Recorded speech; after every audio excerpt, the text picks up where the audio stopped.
Welcome to the instructions video for the Diopter Interactive Calculator. This tool helps you convert between optical power measured in diopters and focal length.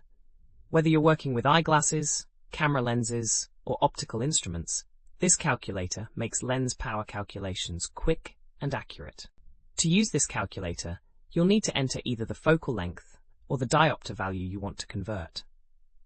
Start by entering the focal length in meters into the focal length input field. For example, let's enter 0.25 meters, which represents a 250mm lens. The calculator uses the formula where diopters equal 1 divided by the focal length in meters. After entering your value, click the Calculate button to see the results. In our example, a focal length of 0.25 meters gives us 4 diopters of optical power.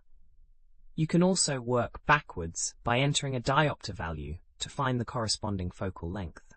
The results section will display your converted values, along with additional information about the lens characteristics. We have thousands of other free engineering calculators on our website. Head over and check them out.